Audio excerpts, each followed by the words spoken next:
ৰাতিপুৱা চাহকাপ লৈ কেনে এয়া লগত লৈছোঁ আজি মিঠাই আৰু বালুচাহী। ৰাতিপুৱা মিঠাই একদম। আৰু বতৰটো ইমান ধুনীয়া, ডাৱৰীয়া নে ৰ'দ দিছে নে বৰষুণ দিছে। তাৰপিছত মাজে মাজে অকণমান জাৰ্নেলিং কৰোঁ, তাকে কৰি কেনে লাঞ্চ গা পা ধুই কৰি কেনে মই ওলালোঁ। আজি একচুৱেলি এটা ৰীল শ্বুট কৰিবলৈ গৈ আছোঁ। মই পংকজদা, হেনাবা আৰু আফ্ৰিনক মই ফাৰ্ষ্ট টাইম লগ পাই আছোঁ। আৰু লগতে মানে এযোৰ কাপোৰ এক্সট্ৰাকৈ পেক কৰি লৈ যাব দিছে, লগা আছে সেইটো কাৰণে। তো কৰি মেলি আমি ওলালোঁ। এয়া আমি গোটেইকেইজন লগ হ'লোঁ। আফ্ৰিনক মই ফাৰ্ষ্ট টাইম লগ পাইছোঁ। তাই একচুৱেলি বেংগলোৰৰ পৰা আহিছে।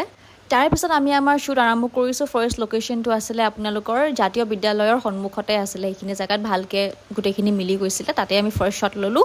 সেইখিনি কৰি থাকোঁতে কিনকিনে বৰষুণ দিলে। তাৰপিছত আমি ওলালোঁ আকৌ খাৰগুলি ফালে। তাতে এখন বহুত মৰম লগা কেফে এখন আছিলে। মই ফাৰ্ষ্ট টাইম গৈছোঁ। ওচৰতে ডিপাৰ্টমেণ্টেল ষ্ট'ৰো আছিলে।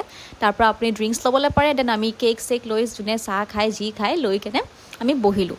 এতিয়া শ্বট কেইটামান লোৱাৰ আগত ফাৰ্ষ্টতে পেট পূজা কৰিলোঁ, যিহেতু আমাৰ ভোক লাগি আছিলে।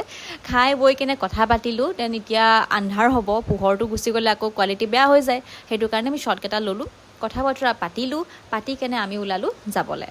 প্ৰথমে আমি ড্ৰপ কৰিলোঁ আফ্ৰিনক। তাৰপিছত আমাৰ সকলোৰে আৰু ভোক লাগিলে কাৰণে মোক ঘৰত থ'বলৈ আহি কিনে আকৌ গাড়ী ঘূৰাই কিনে আমি গ'লোঁ চানমাৰি ফালে। তাতে আমি খালোঁ, ঠিকছে খালোঁ। খাই বৈ কিনে ঘৰ আহিলোঁ। চ' আজিৰ ব্লগটো ইয়াতে শেষ কৰিছোঁ। আকৌ লগ পাম নেক্সট ব্লগত। এতিয়ালৈ বাই।